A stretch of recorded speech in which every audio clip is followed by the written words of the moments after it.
Hello everyone, and welcome back to CSCI 210. I am about to drop the camera down a little bit because I want to show the robot. Okay, you notice the robot is turned on, you notice it's plugged in.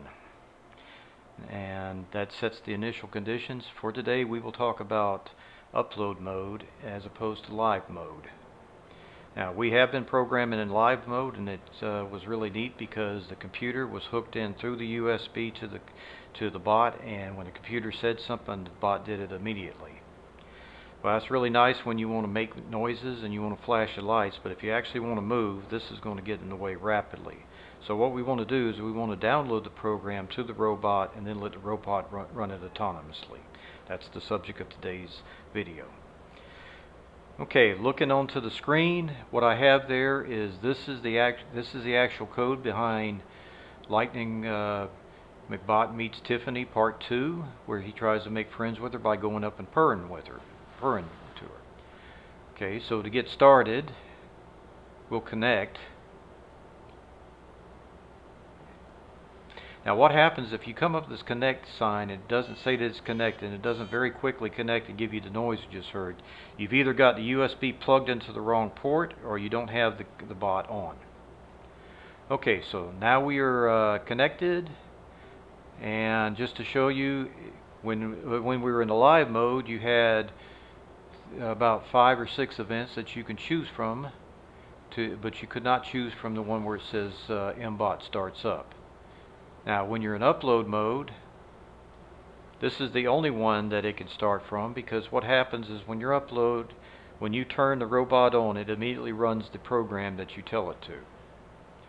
Now, as I said before, we want to have our robot move all over the place, so we don't want it hooked into an umbilical cord, so we want to lose the USB. We want to download and let it run autonomously. This should be the only event you start out with. If you start out with any others and you turn it in, then you've already gone off in the wrong direction. Okay, this is, like I said, this is my source code for having the robot go up to Tiffany and purr. You don't need to get into the details of what each of these steps are. We will go through detail what each of those means. Right now I just want to show you how you upload a program. You upload by pushing the upload button. You get all this wonderful alphabet soup as it translates Scratch into Arduino C, and it's moved forward. It's hit its 15 centimeter limit and it's stopped.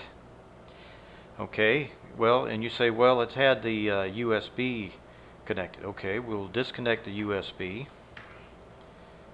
turn it sideways. I'll shut it off, then I'll shut it on. Okay, so it runs just as soon as the program downloads, or as soon as it's turned off and turned back on. So that is how to upload a program to your mBot from mBlock.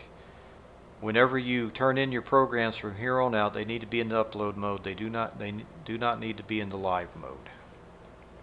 Now, one thing you will notice when you download a program to it is your remote no longer works. So what you have to do is you have to put it back into the default factory program. To do that, you reconnect the USB, you put it into live mode, you connect,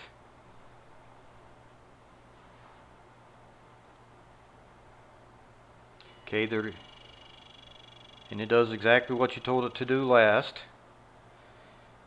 You go into settings, you go into update firmware. Now, firmware is software for hardware. You also have firmware that runs your operating system at a very low level on your computers. Now, the online firmware is what it has right now. That's the one that you've modified. You want to set it back to the factory firmware. You want to push update and you want to do nothing till it's finished. Works on mBots, also works on computers. If you ever have something that says update the firmware on your computer, once you start that, leave it alone until it's done. Okay, firmware update is finished. I will disconnect it. Then I will see if the remote works. It does.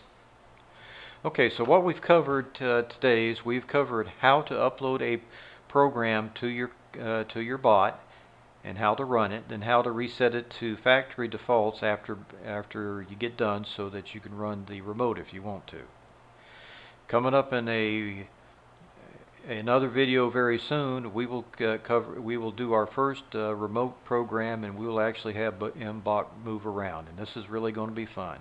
So, since Lightning is facing the camera, he will join me in saying we will see you next time.